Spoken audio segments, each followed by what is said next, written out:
Hello and welcome to another episode of Jacob's House of Rock. And today I'm going to be doing a movie review for the first time on this channel. Today I'm going to be reviewing Bohemian Rhapsody, which is basically the 2018 Queen slash Freddie Mercury biopic movie. First of all, I just want to get into sort of my history with this film. Now, both me and my girlfriend are really big Queen fans.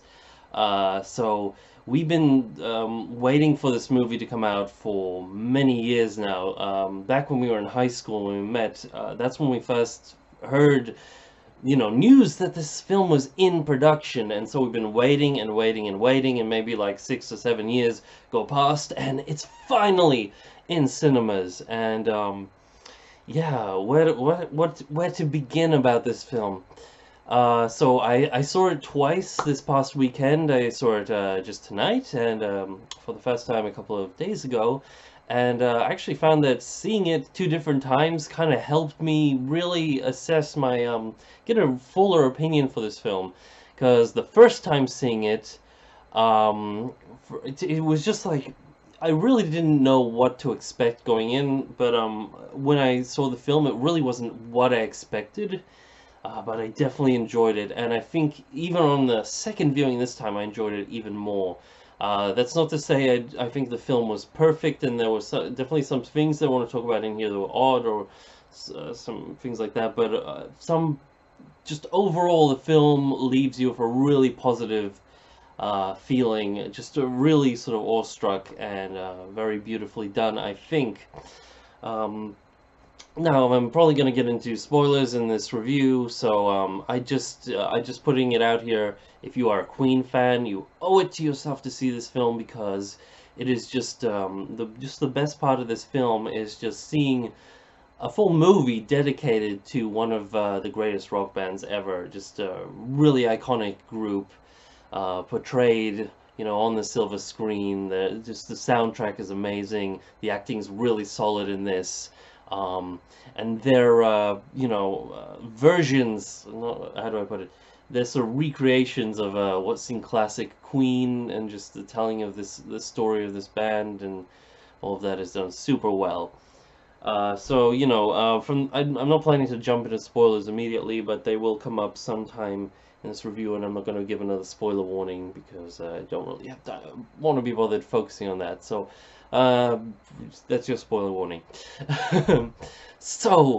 The main thing that sort of jumps to mind is that these sort of films, when you're making a film, theatrical entertainment movie about a real person, real public famous figures that have existed in the world, as opposed to making a documentary. These films can be really hit or miss, and there's some stuff that they always tend to struggle with, and so you never really know what you're going to get going in, and that's sort of I feel always brings these films down a little bit. But some are better than others, and I think this one overall is really a good one. It really has some strong points, and I think this film is absolutely at its best when you see the band interacting together, because the acting in this film is actually done really well all throughout the movie. I think all the actors did a great job. Now the sort of with the actors, the main thing that people are going to be focusing on is obviously Freddie Mercury's portrayal, because he is like the main figure of the film. Like especially through my first viewing of this film, I felt that it was very focused on him, and sort of you get a less of a sense of the band, which earlier on you did. They have been saying, a lot of the earlier reviews of this thing, that it's less of a Freddie Mercury biopic and more of a whole Queen biopic, and that to a degree that's true. However, definitely I'd say this film focuses a lot more on Freddie Mercury. However, my favorite parts of this movie are definitely when the band is interacting together, because it is just pure joy to see, and that's what I love about Queen, because the whole band, getting back to the actors, you got something Malik is the guy who ended up playing Freddie Mercury. They were originally going to cast Oh, I knew his name, but I'm forgetting it now. The guy who played Borat and a couple of other things. I was really excited to see him in this role, but he was. I'm kind of like I'm on the fence now. Like I'm thinking maybe indeed this was sort of the better route to go because he wanted to take this in a more outrageous sense, but Brian May actually stepped in with the production and sort of said he wants it to be more about the band, a little bit less on some of this outrageous stuff, and I think in hindsight, I think that was a good idea. Although part of me is still kind of itching to see I think it's something Sasha Cohen, I think his name was. I want to see his version of Freddie Mercury, even if it's just like a short or something like that. That would be pretty interesting. But Malik, he did a good job. First thing you notice about him, he's got fake teeth in the whole film. I mean, like, they don't look like look like B movie fake teeth, but like they're not his natural teeth because they're trying to get the Freddie Mercury look, and that was one of the things which was quite interesting about this film is Malik, he doesn't look like Freddie Mercury to me almost at all. He has a very different build. He has a very different face structure, especially around the eyes. He has these sort of sunken in areas around his eyes, making his eyelids look like the sort of and his eyes popping out a little bit more there. So it looks very, very strange, and he doesn't quite have that sharp jaw and the features that Freddie did. But this is all just cosmetic stuff. With his acting, I think it was pretty good. He captured the voice pretty well. But at points it did sort of take me out of the film, seeing his acting. And especially in my first viewing, because like with seeing this film twice, I actually really recommend seeing this film twice, because the first time I saw it, I didn't know what to expect, and this wasn't quite the movie that I expected, if that makes any sense, which it doesn't. But on my second viewing of this film, I kind of it clicked a bit more with me, and I think one of the main reasons for that is Freddie kind of comes off in the sort of beginning, middle-ish area of this film as a little bit up himself, a little bit, overly confident. And I know he was like that in life, but he had the real Freddie Mercury. He had this real charisma to him, so it came off as like, really it suited his character, and you still love the guy. And this one on my first viewing, I'm like, okay, you seem a little up yourself here, man. Like I know you're Freddie Mercury and all, but like show a little bit more, be a little more humble. But when you get to the meat of this film and some of the best bits of this film, especially like once you've seen the ending once before, this interpretation of Freddie Mercury really, approximates that level of charisma and integrity. So in your second viewing, you have a lot more fun with it, and it comes across as a lot more natural, and you know what to expect. And it's really enjoyable. Um, the rest of the acting, like I said, was very solid. The actors did a good job with a lot of the comedic timing in this thing. So there was a lot of really cool in-jokes if you're into some of the Queen history and different trivia and stuff like that. There was a lot of that stuff, and just really funny bits in general in this film. Some particular parts with are like a rooster, and if you've seen the film, which I do recommend you do, you'd know what I'm talking about.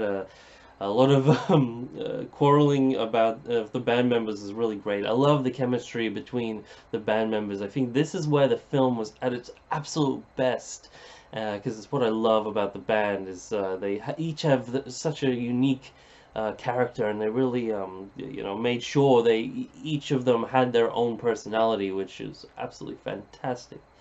Um, and definitely enjoying sort of the beginning of the film and the end of the film when the band is interacting with each other the most. That's when it's at its best. And this is also a little bit like my nitpick of this film. And again, this is one of those films based off real events, so you sort of have to put other stuff in there because it happened, and you can't just cut bits out and put in other stuff in the story to justify, make it a more better story movie, I guess.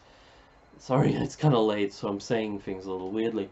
But so my sort of nitpick is during the middle of this film, there is sort of a little bit of a draggy, sad sort of a bit where I felt like the beginning of the film was kind of jumping through their history, which I really enjoyed watching because, you know, that 70s Queen vibe, I think, is where it's at. Like, my favorite Queen album would probably be Sheer Heart Attack, their third album. But, you know, Queen 1, 2, and 3, you know, those albums are amazing. Really good hard rock albums. I love both the, you know, Night at the Opera, Day at the Races. I kind of find it funny how the cover of Night at the Opera is white, so it's like a bright color, and Day at the Races, which should be like a bright color because it's day, is black. So there's the kind of subversion there. You know, fantastic albums. I also really enjoy. Love all the Queen albums. They have gems on all of them, but my favorite era is like the 70s Queen era. So it was a joy to see that stuff, and especially in the process of stuff like recording Bohemian Rhapsody. That was really great. Just the Night at the Opera album. That whole thing was fantastic, and like I was saying, through those early periods, I felt like it jumped a little quickly. I don't know how they would have gone around that, but I think they could have slowed down a little bit more pace, like in some of those areas, because that would have helped develop this band dynamic even more, which would have made the payoff at the end, which I'm gonna get to, even stronger, because I really love this sort of arc in this film. I mean, it's a pretty simple arc, but it tugs at your heartstrings because it, you know, is based off of real events, and you know, so like there's this character guy, what's his name? Paul, I think. Paul, is that right?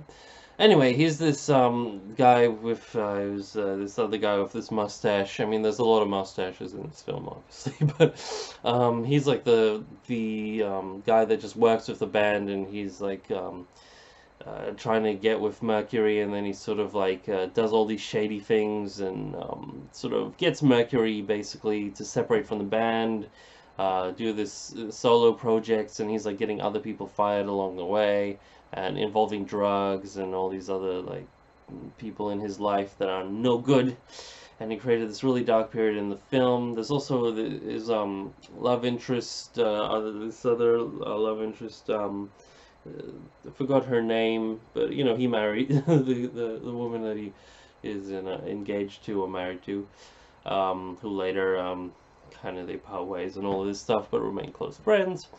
And that part of the whole movie, I completely understand why that was there. Like, she was really important to his life, so it's great that she was represented in this film. Her character was, I'd say, slightly less interesting, but still pretty good, very well acted.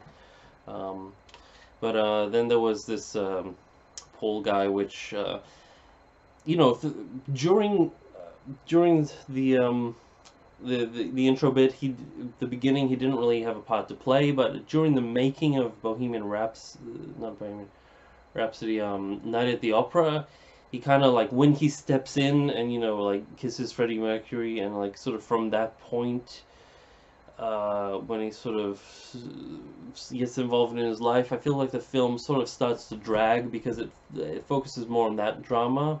And I get like he's sort of necessary as like the antagonist at that point. I mean, we also have the record producer. I forgot his name.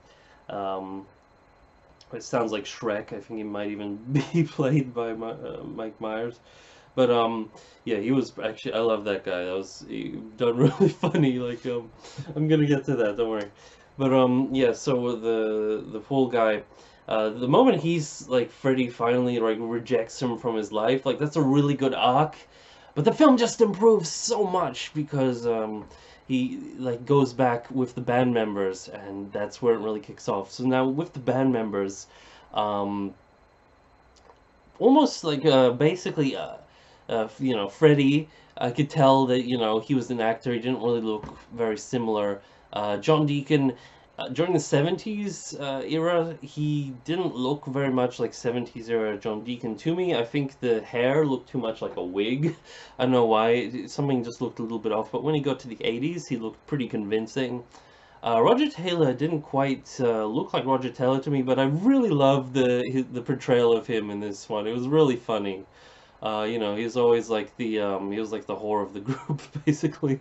And like there was some, oh man, I just love the banter. Like he had like a hot temper, and like the banter about what was it? You know, the I'm in love with my car song, and oh, that was just part of the movie I loved. And like especially when uh, just jumping to another point, like the radio guy who, and I forgot his name, but he was like the one guy who was like even more campy than Freddie Mercury in this film, who was the guy who they didn't really explain this in the film, but if you know your Queen trivia, you would know this. They should have explained it in the film, I think, but that's something that was lacking for people who don't know this. But this guy uh, is a listened to Bohemian Rhapsody and loved it so much, he just basically played it on air over and over again for like a whole weekend or something. And that is what basically got that single out there and made that song like, you know, its initial release, and really drove that song home, and you know, made Queen rise to new lengths. It made that song popular basically. And they, you know, they imply that, and there's that really funny scene with him and Freddie um, being very camp together, which is hilarious. But back to the band. So what was I saying? Yeah, so Roger Taylor. Oh yeah, so with that bit in the radio with that radio guy when he's like, "Oh, I'm in love with my car," when he first like takes the record, that was so funny. And he's like, "No, turn it over the other side." And it's like, "Oh, Bohemian Rhapsody."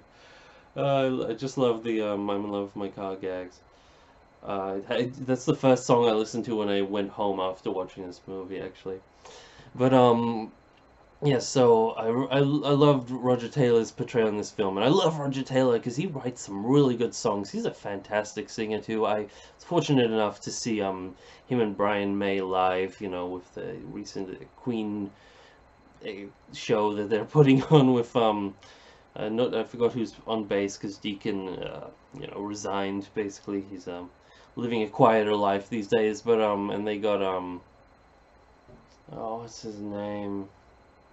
Like American Idol dude. I was not too big a fan of him. He did an alright job live, but he is a very he is a small timbre to the way he can sing.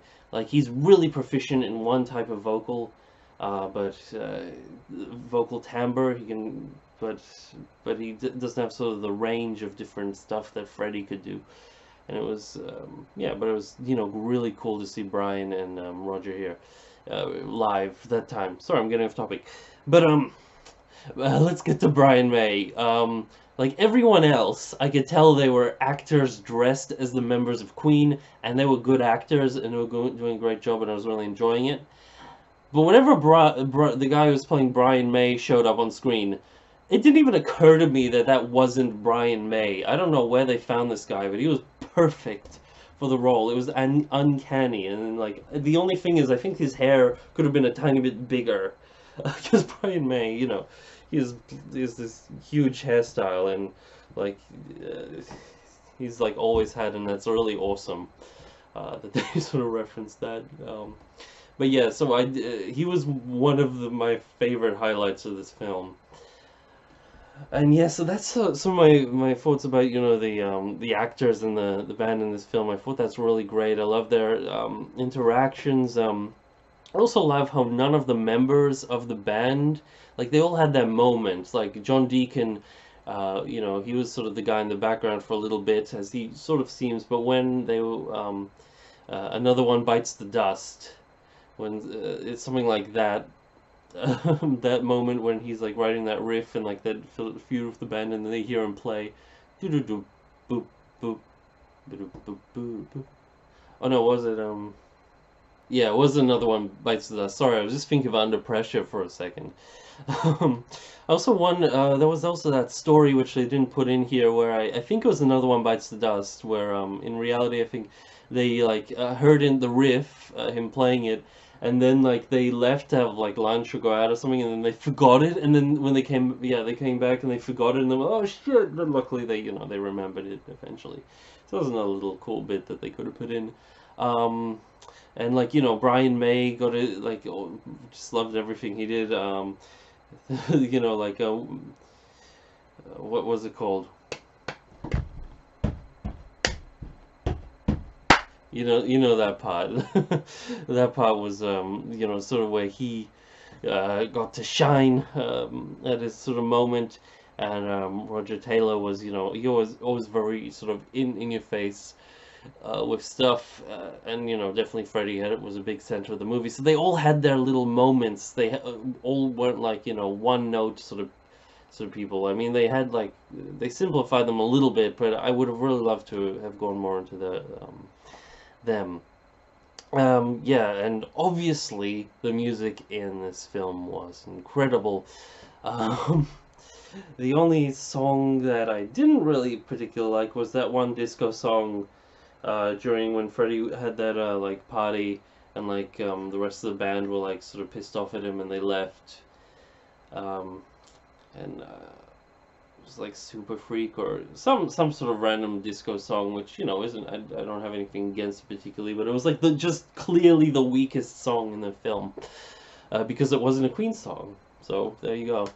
Um, but getting back to sort of what was happening, the basically like I think they handled the AIDS thing really well in this.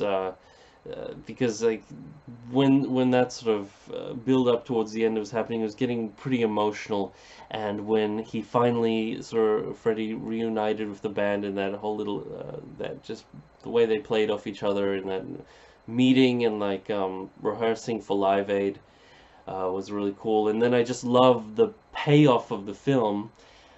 Just on paper, I don't know how they got away with this. They just said, you know, for the last quarter of the film, let's just recreate Live Aid. Their whole set from Live Aid is just the end of the film, and I loved it. It was done really well. They recreated, uh, you know, it was very uncanny. I mean, you could tell it was like a glossy Hollywood version, and like you know, the crowd was CGI half the time, which was a little bit odd. I'm not gonna lie, but the actual performance was just it kept you really captivated, and one thing I'll say, I love the little camera thing they did when he had his Freddie was playing the piano and it was like folding his hands. That was really cool. They did, you know, lots of really cool angles and this and that, and like they did that beautifully, and it was just a joy to watch. And then when the you know the film finally ends, actually my favorite part of the film was literally the ending credits. It's a strange thing to say, but when Don't Stop Me Now, the video of that, like you're seeing Malik playing Freddie the whole time, and to see like you know the actual band, they're doing their thing, like it was just you know a really emotional moment. Like it's a tear-jerking thing, like because you know I really love this band. Um, Something just on a side note about like the actual band. Why I think they're so great is because, you know, they do have so much character, each of them, and they do like they add so much, and they do have the personality in real life, like they captured in the film.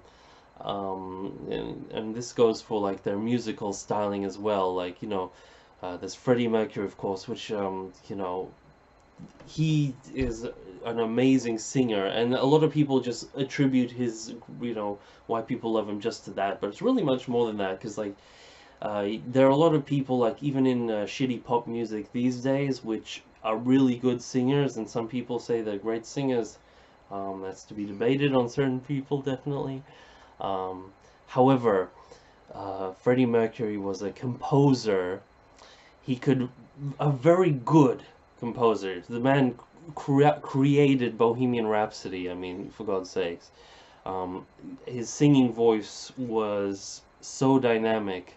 He had incredible stage presence. He was a very good pianist. Like, you know, just for what Queen were doing, it was, you know, outstanding, and it really shone through a lot of other sort of front men in you know the music industry throughout the last since you know the 50s, this whole boom of sort of rock and pop music. Just that sort of charisma really shone through. And one of my favorite guitarists of all time, Brian May. For one, he's just got this classic look with the huge hair and just like this vibe about him that's so cool. He has this like, handmade guitar, like this whole story which I wish I explored about how his father like and him built this guitar together, and like he's an astrophysicist. He just has this really sort of posh way of saying stuff, very British, very, he's not like outrageous, so it really like plays off of uh like Freddie being in the band, but he's just a really great guitarist. Like he's like the rock and roll sort of guitarist, but he doesn't really show it. He's like he could almost be Canadian. He could be in Rush, and he would fit right in. And I also find it really cool how he's like friends with Tony Iommi in real life and all that sort of stuff. So he's like really, just in there with my group of musicians that I idolize. So I'm also a huge Black Sabbath fan. Roger Taylor, I love every song that he composes in the Queen lineup, because he's also a real, that hard rock kind of guy, and he just the high pitched stuff like in this film with all the Galileos, that was hilarious. Um, but like stuff like Modern Times Rock and Roll and Tenement Funster, I think it's called. Like, listen to those songs. Roger Taylor is incredible on vocals. Like, it's not many bands that have a frontman like Freddie Mercury, somebody who can also sing amazingly like Brian May, not to mention be one of the greatest guitarists of all time, and to have a drummer that could sing, could front a band much better than most frontmen too in terms of singing, and also being a fantastic drummer.